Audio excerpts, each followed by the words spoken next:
name is Katarina. Thank you so much for watching my video today. I'm going to show you how I made this beautiful white on white book binding foam fold card.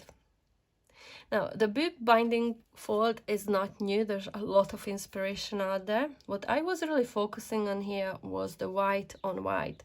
It was quite a challenge for myself because I did try to make white on white cards before and they never just quite turned out what I liked. However, this one I totally adore.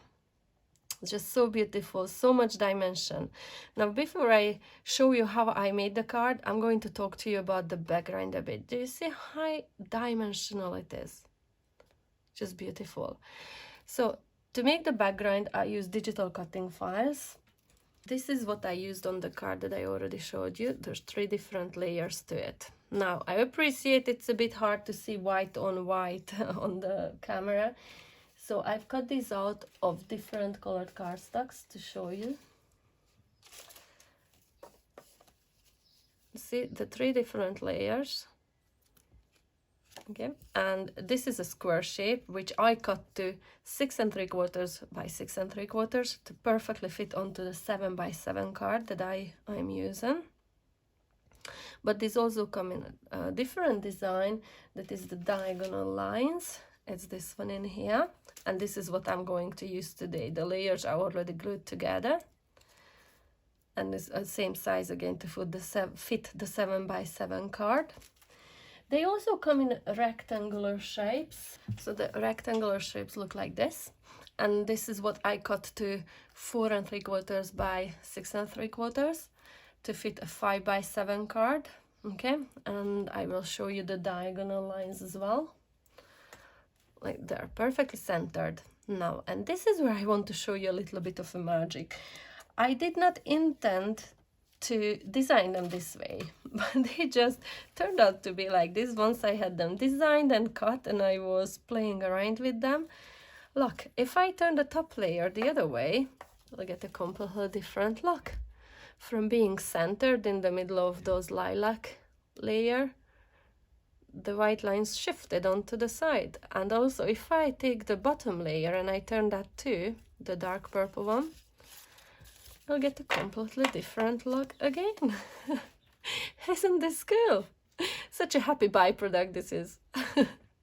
I love it. There's so many ways of using that one single file to get a completely different look again. All right, so the same applies to the diagonal one. If I take this top layer and I flip it the other way, it will move the white lines from the middle of the lilac down to the bottom. You see that? Let me center this up perfectly for you. You see that? Now if I take the bottom layer and I turn this the other way, I'll give you a completely different look again.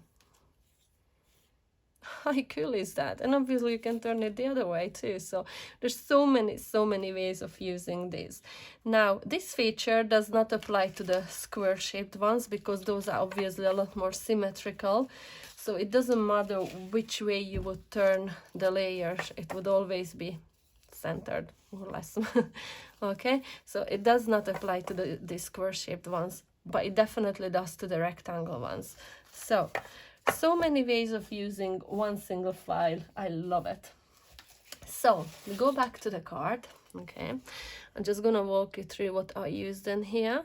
So for the flowers, I used Chloe's Creative Cards cut and emboss folder.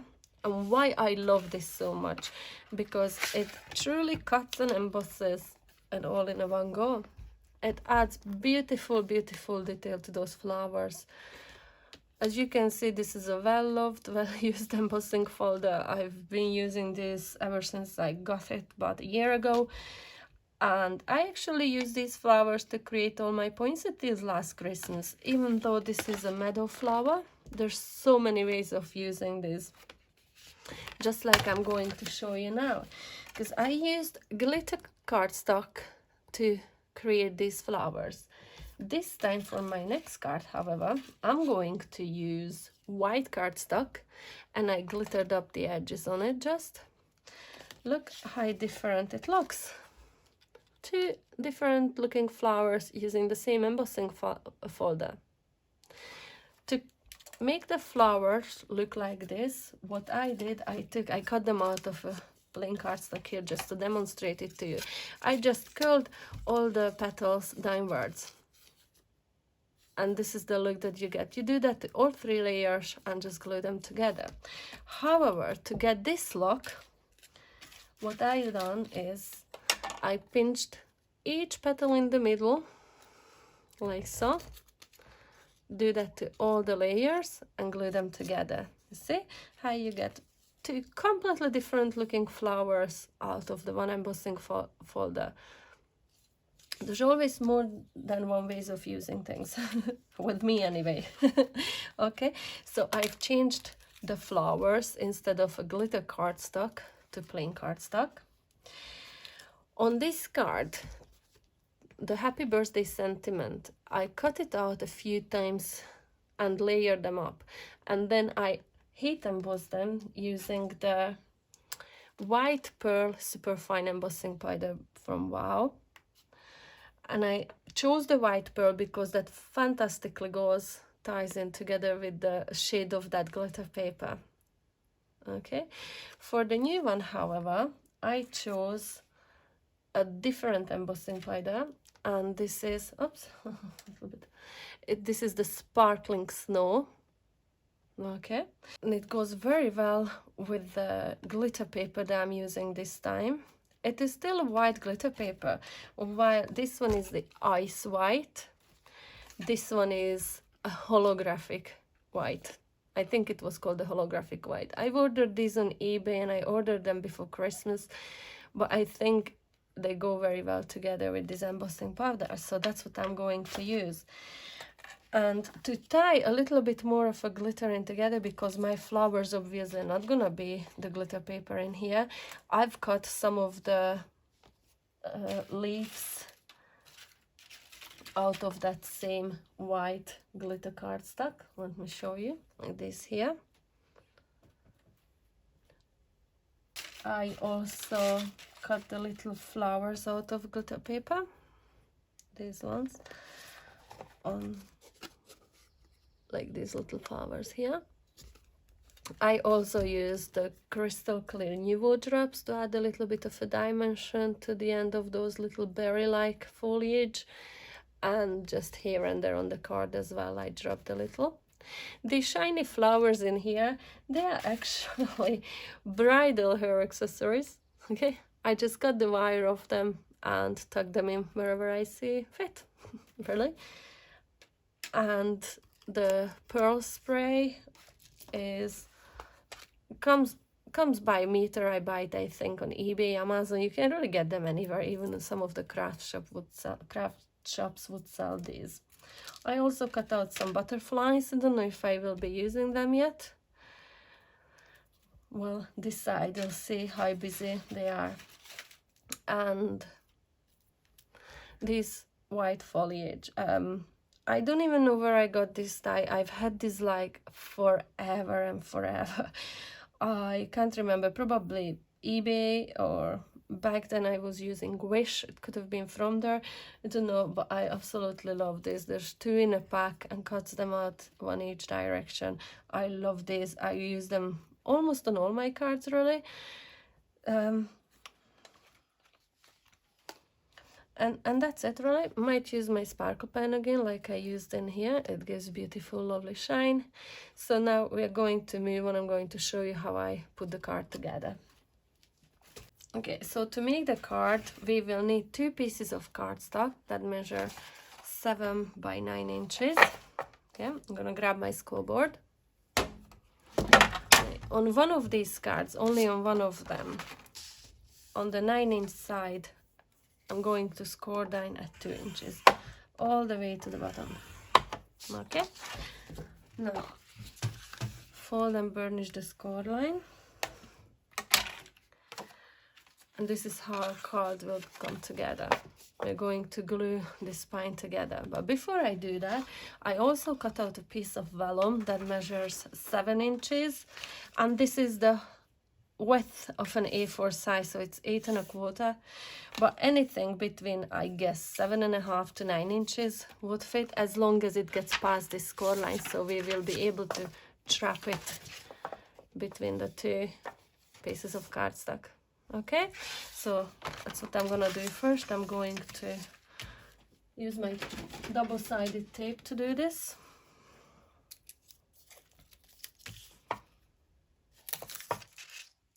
I'm just adding a bit of tape on the, oopsie.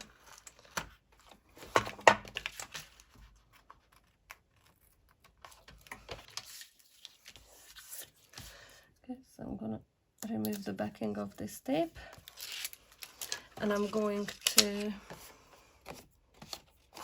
line up this piece of vellum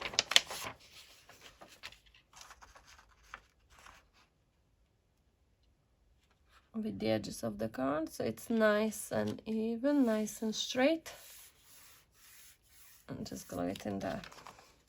Okay, I love adding vellum too, so this is gonna add just an extra bit of a layer inside the card.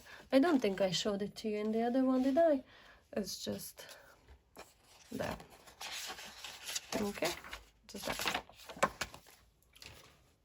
Now, before I glue this together, I'm going to add this bit on the spine, and this one measures 1 7/8 by 6 7/8. It just leaves us with that tiny white border on all 4 sides on that spine. Okay, so I'm going to grab my glue, and now I'm just going to decorate the spine a bit. What I'm going to use is a little bit of an organza ribbon. Let's see. I'm going to just tape this at the back onto the, roughly in the middle. Okay, and I also prepared a little bow from that same organza ribbon that is gonna go on top of that. Okay, so I'm just going to take again a little bit of this double-sided tape.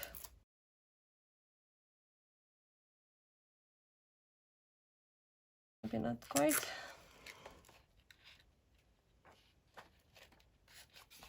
Like so. Now I can glue the 2 pieces of the cardstock together. And I'm just going to give this a minute to dry.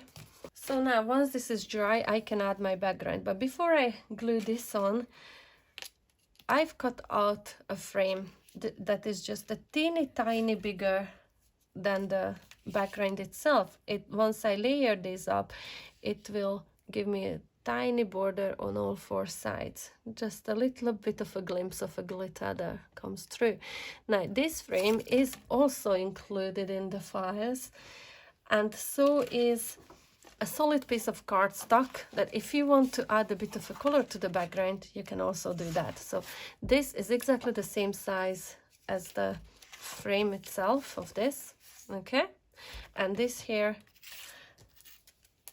is a little bit, just a teeny tiny bit bigger.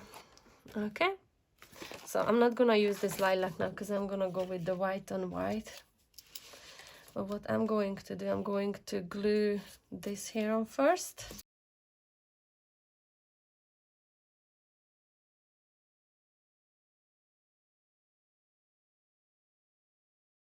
So now I'm just lining this up as even as possible so that shiny glittery border comes through on all 4 sides. Now I'm just going to try to arrange this a little bit in here. But I'm gonna more or less copy what I done on the other card.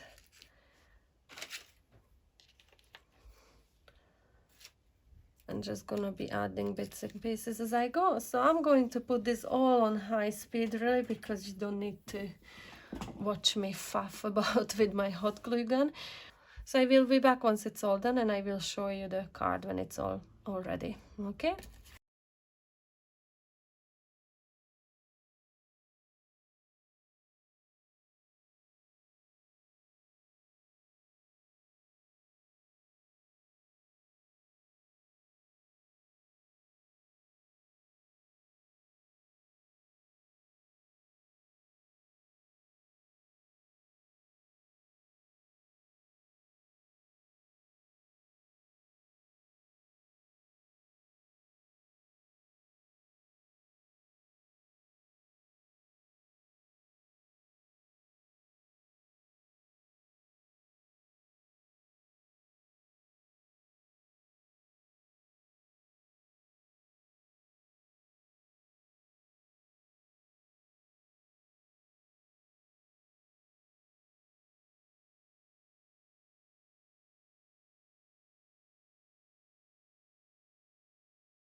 Okay, so here's the card ready. Isn't that beautiful? I'm trying to be very careful with it because I added some new drops here and there on the card, as well as in the middle of those little flowers, and the new drops have to dry yet. Once it's all nice and dry, I will come back and show it to you. So here's the completed card. It's a beautiful shine to it and lots of lovely dimension. I really love how this one turned out. Here's the other one in comparison. Slightly different look, using exactly the same supplies. I think they're absolutely perfect. So if you're interested in checking out about the background design, I will link everything below in the description box. And if you like what you see and you would like to see more of my work, please subscribe to my channel, hit the notification bell, and also like this video, help me get seen on YouTube. And until the next time, bye!